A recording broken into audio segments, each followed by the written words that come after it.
আমি শেখ হাসিনার ভাই রাসেল, শেখ রাসেল হলাম আমি। মরার পরে আবার ঘুরে আসছি, মরার পরে ঘুরে আসছি। আমি না সিকিউরিটি কাছে গেছিলাম। এই দেশের নাগরিক আপনি কে শুনাইব? আপনি কে শুনাইব? আমি দেখব আপনি কে শুনাইব? আপনি বাইন্দে রাখেন কোন আপনি এখানে মাথা এখানে নেতা না মহিক রঞ্জন চিনেন? মহিক রঞ্জন ঘোষ কলকাতা ওইটা দাবি করবেন, দেশের দাবি করবেন।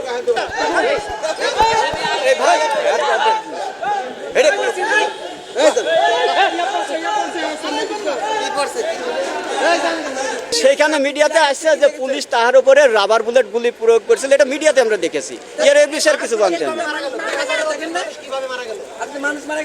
এখন ওটা তো শুনছি, আমিও শুনছি, জানি না ওটা আমিও জানি, শুনছি না, আমি শুনছি কিন্তু ওই জিনিসটা যে কিভাবে কি হয়েছে, ওর পেছনে ষড়যন্ত্র আছে কি না আছে ওটা আমি কিছু জানি, ও বিষয়ে আমি কিছু বলবো না।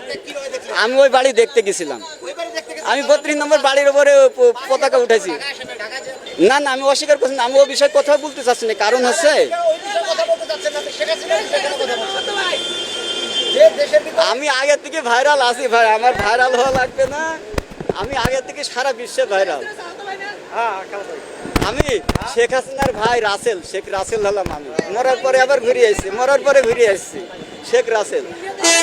হাসিনা আমাকে খুঁজছে, কথা বুঝতে পারলেন? ভাই শোনেন, আপনার মানসিক সমস্যা আছে, যা চিকিৎসা নিয়ে মানসিক হাসপাতালে মানসিক সমস্যা আছে। আপনি শোনেন, আপনি যত বড় ডাক্তার, আপনার ফেস দেখে আমি বুঝতে পারছি আপনি একটা বড় ডাক্তার। হ্যাঁ, আমি বলুন আপনার মানসিক সমস্যা কি? প্রধান দাবিগুলো কি? না না, ওর দাবি আমার যা বলা হয়েছে, আমার আর কিছু না। আমার প্রধান দাবি হচ্ছে সর্বপ্রকার দুর্নীতি, অনিয়ম এবং ষড়যন্ত্রের জালমুক্ত স্বাধীন বাংলা। সে যেই হোক, যার যার কর্মফল শেষে ভোগ করবে। ঠিক আছে, ওটা আমি বলেছি, ওটা দেশের জনগণ। এখন হচ্ছে আমি সেই জায়গায় উপস্থিত ছিলাম না, আপনারা ছিলেন। ওটা তদন্ত করুক সবাই, আমি তো কি জানি। ওটা যদি উনি অপরাধী হয় তাহলে পর হবে। উনি যদি অপরাধী হয় সাজা পাবে, আমার কোনো সমস্যা নেই। তো এখন উনার যে দুর্নীতির বিষয় আপনারা কতটুকু জানেন তা জানি না। আমি তো অত প্রতিষ্ঠানের অত খোঁজ নিতে জানি না, কথা বুঝতে পারলেন? হ্যাঁ, বুঝলাম না। না, খালাতো ভাই না, তার আপন ভাই শেখ রাসেল। মরার পরে ফিরে এসেছে। আপনি কি কেউ এসব করার জন্য কি টাকা দিছে, ঘুষ দিছে? কোন 50 বছর, তোমার বয়স 35 বছর, আসলে বয়স 50 বছর। স্বাধীনের সময় জন্ম নিয়েছে। ঠিক আছে, আপনি কি কেউ 2, 4, 5 হাজার টাকা দিছে এসব করার জন্য? আমি কারোর কোনো টাকা নিয়ে চলি না, কথা বুঝতে পারলেন? টাকা নেন নাই? না, আমি কারোর টাকা নিয়ে চলি না। এখন যদি আপনারা ধরে আপনি ছাড়া নিব কে? আমাকে, আমি প্রধান উপদেষ্টা ওই যে ডক্টর ইউনূসের যমুনার বাসায় গেছিলাম, ঠিক আছে? যে আমাকে ওনার গেটের বলা হলো না, উনি আমাকে বললো শোনেন, বিএনপির ভালোবাসে, তুমি আনকা বঙ্গবন্ধুর ভালোবাসতে, তুমি প্রধান উপদেষ্টা বিএনপির ভালোবাসে, তুমি আর প্রধান উপদেষ্টার বাসা গেছে কোন কি নিয়ে গেছে? আমি ওখানে গেছিলাম। গেছেন আপনার প্রধান উপদেষ্টার কাছে? ওটা আপনার কাছে আমি বলবো না। ওটা আপনার কাছে না বললে আপনার যে দেশের নাগরিক, আমি ওনার সিকিউরিটি কাছে বলছি, আমি ওনার সিকিউরিটি কাছে গেছিলাম। এই দেশের নাগরিক আপনি কে শুনাইব? আপনি কে শুনাইব? আমি দেখব আপনি কে শুনাইব? আপনি বাইন্দে রাখেন, কোনো সমস্যা নেই। না রে, রাখেন, ধরেন তো, সমস্যা নেই। আপনার এলাকার নাম এমপিরে ফোন দেন। আচ্ছা শোনেন, বলেন আমি এলাকার আমার এমপিরে ফোন দিব। এই ঢাকা শহর থেকে ঢাকা শহর দেন, সমস্যা নেই, দেন, আমি দেশের নাগরিক। দেন, সমস্যা নেই।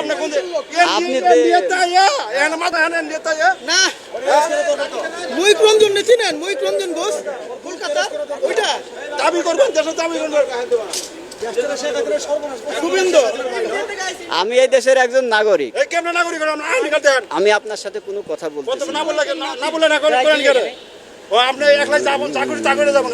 উনি মহিক রঞ্জনের নাম আপনার বাড়ি বাংলাদেশের কোন জেলা, কোন এই দেশের নাগরিক ঠিকানা কোন? মেহেরপুর ডিস্ট্রিক্ট, গাংনী থানা, রায়পুর ইউনিয়ন পরিষদের চাঁদপুর গ্রাম। আমি আনকলাম আমার বাড়ি নাটোর। জেলা কোন থানা? কোন জেলার কোন থানা? বর্তমানে আপনার যে সাবেক চেয়ারম্যান ছিল, নাম কি ছিল? এগুলো করো ভাই। সাবেক চেয়ারম্যান ওটা হচ্ছে সাকলাইন মুস্তাক সেপু ছিল। আর হচ্ছে বিএনপি থেকে একজন হচ্ছে ভাইস চেয়ারম্যান ছিল আমার গ্রামে, সেটা হচ্ছে আমার মামি ভাইস চেয়ারম্যান বিএনপি থেকে, কথা বুঝতে পারলেন? বিএনপি থেকে ভাইস চেয়ারম্যান ছিল আমার মামি। এই কথাটা জিজ্ঞেস করি আপনি আসছেন সেটা আসলে বয়স সেটা তার হাতে না ওটি আমি কথাটা আমি বলেছি, ঠিক আছে? এখন ওটা আমি ওটা বিষয় তদন্ত হোক। ওটা যার অপরাধ হবে সে সাজা পাবে, কথাটা বুঝতে পারলেন? একজন হ্যাঁ ঠিক আছে, সাজাপ্রাপ্ত আসামি হ্যাঁ ঠিক আছে। একজন দেখেন আছে ষড়যন্ত্রের শিকারও হয়, আমি জানি ওটা ষড়যন্ত্রের শিকারও হয়, আবার কেউ হচ্ছে দেখা যাচ্ছে প্রকৃত অপরাধ করে, তে ও বিষয়টার তো আমি জানি না। কেউ যদি প্রকৃত অপরাধী হয় তো সাজা পাবে।